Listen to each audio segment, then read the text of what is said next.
অনুষ্ঠানের এই পর্যায়ে বক্তব্য রাখবেন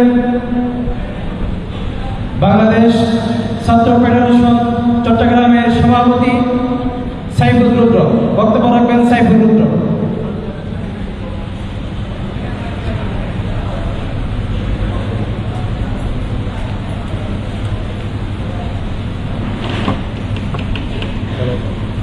হ্যালো হ্যালো প্রিয় উপস্থিতি, যারা আছেন অডিটোরিয়ামের ভেতরে এবং বাইরে, হাটহাজারির সাধারণ মানুষ এবং সামনে উপবিষ্ট বিভিন্ন রাজনৈতিক দলের নেতৃবৃন্দ এবং জুলাই গণঅভ্যুত্থানের সম্মুখ সারির যোদ্ধাগণ, প্রত্যেককে আমার সালাম, শুভেচ্ছা এবং মোবারকবাদ। বন্ধুগণ, জুলাই গণঅভ্যুত্থান কেন হলো, কি জন্য হলো, কে ছিল কে ছিল না, কার কি চাওয়া ছিল আর কার কি চাওয়া ছিল না, এই ঘটনা জুলাই গণঅভ্যুত্থানের এই সময়টা একটা সাধারণ রুটি রুজির আন্দোলন থেকে কিভাবে হাসিনার মতো একজন ফ্যাসিস্ট, একটা খুনি জালেমকে আমরা এই দেশ ছেড়ে পালিয়ে যেতে বাধ্য করতে পারলাম, এটা কোনো সাধারণ ঘটনা নয়। এই অঞ্চলে অনেক রাজনৈতিক ঘটনা বিঘটনা ঘটেছে, অনেকেই তাদের গতি থেকে উচ্ছেদ হয়েছে, কিন্তু পালিয়ে যাওয়ার ইতিহাস এখানে ছিল না। হাসিনা এটা ইতিহাস করেছে যে সে এবং তার রাজনৈতিক দল এই দেশ ছেড়ে চলে যেতে বাধ্য হয়েছে। ফলে এই ঘটনাটাকে, এই জুলাই গণঅভ্যুত্থানকে, এই জনতার অভ্যুত্থানকে আমাদের নির্মমভাবে যদি আমরা বিশ্লেষণ করতে না পারি, বিচার করতে না পারি, বিশেষত আমরা যারা রাজনৈতিক দল, বিভিন্ন রাজনৈতিক দলের অনুসারী রাজনৈতিক দল করি এবং এদেশের যারা তরুণ, তারা ভবিষ্যতে পথ দেখাতে ভুল করবে এবং আমাদের ভবিষ্যৎ পথ চলা ভুল হবে। বন্ধুগণ, আমরা যারা রাজনীতি করি, কেন করি, কিসের জন্য করি, এখানে অনেক বড় বড় কথা আর দীর্ঘ সময় ধরে বক্তব্য রাখা সম্ভব, কিন্তু অনেকেই আছেন, অনেকের বক্তব্য শুনতে হবে। ফলে খুব সংক্ষেপে কিছু কথা বলে যেতে চাই আপনাদের মাঝে। এখানে দেশের কথা আমার ভাইয়েরা, বিভিন্ন রাজনৈতিক দলের সদস্যরা, জুলাই গণঅভ্যুত্থানে যারা ছিলেন, তারা বারবার দেশের কথা বলেছেন। তাহলে দেশ আসলে কি? দেশ বলতে আসলে আমরা কি বুঝি, বা দেশ আসলে জিনিসটা কি? এটা খাই না, মাথায় নেই। খুব সিম্পলি যদি বলি, দেশ হচ্ছে একটা ভূখণ্ড, অর্থাৎ এখানকার আমাদের যে মানচিত্র, দেশ হচ্ছে এই মানচিত্রে যারা যারা বসবাস করে এবং এই মানুষকে নিয়ন্ত্রণের জন্য যে আইন এখানে রয়েছে, যে বিধি বিধান কাস্টম এখানে রয়েছে, এইটা মিলেই হচ্ছে একটা দেশ। আইনের মাদার আর ফাদার, এবং এই দেশের একটা দেশ চালাতে যত রকম প্রতিষ্ঠান লাগে, যে প্রতিষ্ঠানগুলো নিয়ে একটা রাষ্ট্র, সেই রাষ্ট্র যে আইন দ্বারা পরিচালিত হয় সেটা হচ্ছে সংবিধান। 1971 সালে এই অঞ্চলের মানুষেরা যে স্বাধীনতা সংগ্রাম এখানে করেছিল, যে জনযুদ্ধ এখানে সংগঠিত হয়েছিল, সেই জনযুদ্ধ এখানে কেন হয়েছিল? সাম্য, ন্যায় বিচার, মানবিক মর্যাদা, এই শব্দগুলো আমরা এখন আজকাল অনেকবার করে শুনি, যেটা গত 16 বছর ধরে আমরা শুনি নাই। এই শব্দগুলো 72 সংবিধানে আছে ঠিক, কিন্তু এই শব্দগুলো সুরক্ষিত করার কোনো বিধিবিধান ছিল না। ফলে গত 54 বছর ধরে এই দেশে যিনি ক্ষমতা গিয়েছেন, যারাই ক্ষমতায় গিয়েছেন, তারাই জনগণের বুকে গুলি চালাতে পেরেছেন।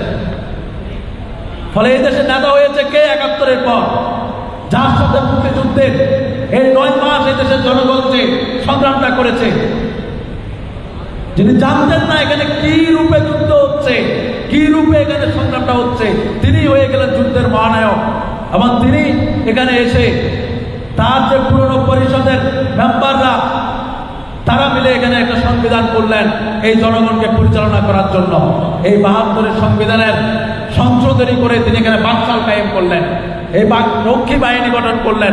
এদেশের লক্ষ লক্ষ ছাত্র তরুণদেরকে যারা মুক্তিযুদ্ধের পর আমাদের মতো, আমরা যেমন জুলাইয়ের পর স্বপ্ন দেখছেন নতুন দেশের, তারা মুক্তিযুদ্ধের পর যারা নতুন দেশের স্বপ্ন দেখেছিল তাদেরকে এই শেখ মুজিব বাকশাল কায়েম করে তাদেরকে হত্যা করেছে। তার কোনো বিচার বন্ধুগণ হয়নি। একইভাবে গত 54 বছর ধরে এখানে কোনো হত্যাকাণ্ডের বিশেষভাবে কোনো বিচার হয়নি। ফলে এই 24-এর অভ্যুত্থান, এই অভ্যুত্থান হয়েছে ট্রমা থেকে, এই অভ্যুত্থান হয়েছে বেদনা থেকে, এই অভ্যুত্থান হয়েছে আঘাত থেকে। আমরা দেখেছি এখানে আমার ভাইয়েরা আছেন, 2013 সালের যে হেফাজতের লং মার্চ, সেই লং মার্চে এক রাতে যেভাবে এখানকার আলেম ওলামাদের উপর যে হামলা, অবর্ণনীয় জুলুম এই হাসিনা সরকার চালিয়েছিল, তার কোনো বিচার তো আমরা পাইনি। সে সময় রাস্তায় নেমে এটা প্রতিবাদ করার মানুষও ছিল না। আমার পার্টি জাতীয় মুক্তি কাউন্সিল সে সময় এই হত্যাকাণ্ডের বিচার বিভাগীয় তদন্ত দাবি করেছিল, যার জন্য আমাদের অনেক কথা শুনতে হয়েছে। কিন্তু আমরা মনে করি প্রত্যেকের সভা সমাবেশের অধিকার রয়েছে, প্রত্যেকের তার নিজের কথা বলার অধিকার রয়েছে, তার দাবি জানানোর অধিকার রয়েছে। আমার আমি একমত নাই হতে পারে। ফলে আমার ভাইয়েরা, এই মাদ্রাসা পড়ুয়া কিশোররা, তরুণরা, আমাদের আলেমরা, মুরব্বীরা এই বিচারটা পায় নাই। এই যে ট্রমা, আপনার নিরাপদ সড়ক আন্দোলনের কথা জানেন, 2018 সালে আমাদের কিশোররা, আমাদের স্কুল পড়ুয়া কিশোররা রাস্তায় নেমে এসেছিল। তারা বলছিল যে রাষ্ট্র সংস্কার চলছে, তাদেরকে ঘরে ঢুকিয়ে দেওয়া হয়েছে না। হওয়ার পর আসলে কি হয়েছে আমরা জানি কিনা, আমাদের জানতে এই 24-এর অভ্যুত্থান করা লাগছে। যে এই 2018 সালে যারা নিরাপদ সড়ক আন্দোলন করেছিল, সেই শিশুদেরকে ছাত্রলীগ, যুবলীগ, আওয়ামী লীগ, পুলিশ লীগ টার্গেট করে তাদের পারিবারিক জীবন, তাদের একাডেমিক জীবন বিপর্যস্ত করে তুলেছিল। ফলে ওই কিশোরদের ট্রমা কোটা সংস্কার আন্দোলনে, 2018 সালের কোটা সংস্কার আন্দোলনের যারা নিগ্রহের শিকার হয়েছে, জেল জুলুমের শিকার হয়েছে, তাদের ট্রমা আপনারা জানেন। এখানে ক্রস ফায়ারের নাম করে, জঙ্গি দমনের নাম করে, মাদক নির্মূলের নাম করে অসংখ্য মানুষকে বিচার বহির্ভূতভাবে হত্যাকাণ্ডের শিকার হয়েছে। এই পরিবারগুলো আমরা দেখেছি, তাদের সন্তানরা বলেছে আমার বাবার খোঁজ দিন, আমি শিশু থেকে কিশোর হয়ে গেছি, আমার বাবা কোথায় আমি জানি না।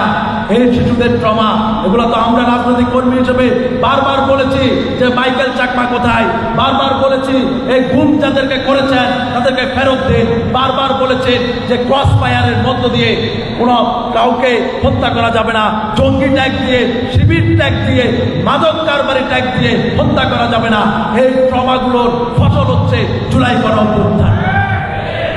জুলাই গণঅভ্যুত্থান একদিনে হয়নি, আমাদের ট্রমা থেকে আমরা এই অভ্যুত্থান সংগঠিত করেছি। বন্ধুগণ, অনেকে এই হিসাব মিলাতে পারেন না শাহবাগ শাপলা কিভাবে এক হয়ে গেল অভ্যুত্থানে।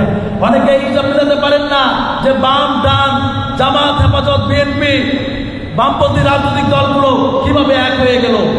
আমাদের নেতা কমরেড বদরুদ্দিন উমর একটা কথা বলেছিলেন, লড়াই করতে করতে ঐক্য হয়। এই হাসিনার বিরুদ্ধে, এই জালেমের বিরুদ্ধে আমাদের যে দীর্ঘ 16 বছরের লড়াই, সেই লড়াই করতে করতে আমাদের ঐক্য হয়েছে। গোল টেবিল বৈঠকের দরকার হয়নি। বন্ধুগণ, আমরা জুলাইতে এসে ছাত্রদের ডাকে, ছাত্রদের নেতৃত্বে আমরা যখন দেখেছি আমাদের পিছনে যাওয়ার সুযোগ নেই। ওই আমাদের এক বোন বলেছিল সামনে স্বাধীনতা, পিছনে পুলিশ, ফলে আমরা স্বাধীনতা ছিনাই এনেছি। গত 1 বছরে অনেক বক্তব্য বলেছে, আপনারা এই কথা নিশ্চয়ই আগেও শুনেছেন। স্বাধীনতা অর্জন করার পর সহজ হলেও রক্ষা করা কঠিন। ফলে আমাদেরকে অভ্যুত্থান, পরবর্তী অভ্যুত্থানের যারা নায়ক, তাদেরকে নানা তকমা দেওয়া হয়েছে, নানা তাবিজ ধরাইয়ে দেওয়া হয়েছে। তাবিজগুলো কি? তোমরা পার্টি করতে হবে, তোমরা পার্টি না করলে তোমাদের অস্তিত্ব থাকবে না। পার্টি করতে তো টাকা লাগে না, রাস্তায় রাজনীতি করতে, সারাদিন রাজনীতি করতে গেলে তো টাকা লাগবে। ফলে অনেক ঘটনা এখানে ঘটেছে। আজকে আমরা কোথায় আছি বন্ধুগণ? আজকে আমরা আছি বিচার এবং সংস্কারের একটা সেতুতে। মাঝে আমরা বসে আছি, যে কোনো সময় এই গ্রুপ করে এই ব্রিজ যদি পড়ে এদেশ কোথায় যাবে সেটা আমরা জানি না। এরকম একটা পরিস্থিতি। কেউ বলছে বিচার সংস্কার, কেউ বলছে নির্বাচন। আমি বলতে চাই বন্ধুগণ, নির্বাচন কি বিচার সংস্কার থেকে আলাদা কিছু?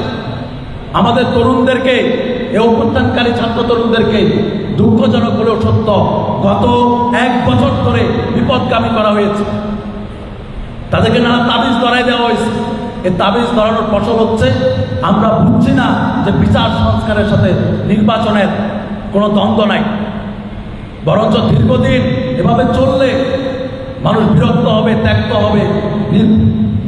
বিচার করার জন্য বিচার তো আর একদিনে হবে না। 2 বছরে এই গণহত্যার বিচার কি একদিনে হবে?